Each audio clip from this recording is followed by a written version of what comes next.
Hello Kalyan, చివరికి అంజలి రూమ్లోకి వచ్చే అవకాశం వచ్చింది. దాని పీడ వదిలింది.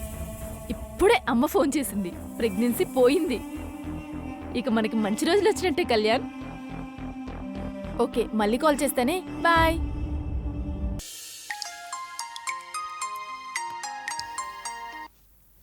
హలో, అవునా? Thank you so much. ఏమైంది Harika? I got 99% in national talent exam. Oh wow. వీళ్ళ లాంటి వాళ్ళ వల్లనే మాకు వాల్యూ లేకుండా పోయింది. 99 తర్వాత ఎంతరా? 88. అది నీ చదువు. ఇంకో గుడ్ న్యూస్ చెప్పాలి, అది ఎందుకు గెస్ చేయి. ఏంటండి బామ్మ టప్పందా? రే ఆది, ఏంటా ఏదో మాటలు? మీకు జాబ్ వచ్చింది కదా? చూడు, నీ హారిక చెప్పింది నువ్వు చెప్పలేకపోయావు. కంగ్రాట్స్ బావా.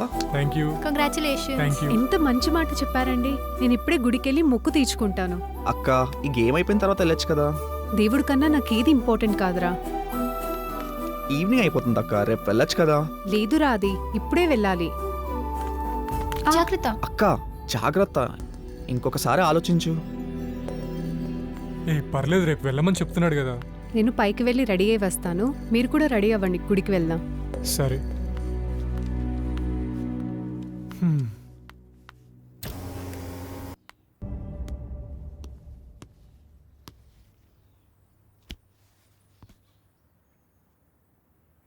హాస్పిటల్కి ఎందుకు రాలేదు బావా?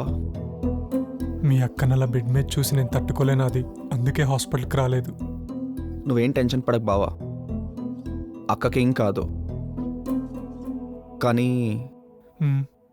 నాకు తెలుసా అది, నేను డాక్టర్ కాల్ చేసి అన్నీ తెలుసుకున్నాను.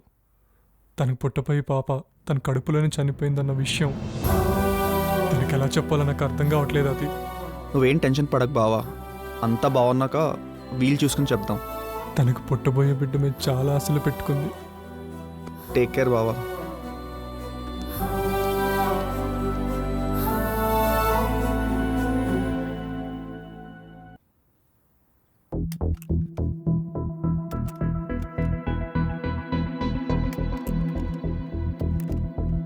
అసలు క్వాలిటీ లేని లిఫ్ట్లు ఎలా ఇన్స్టాల్ చేస్తారయ్యా?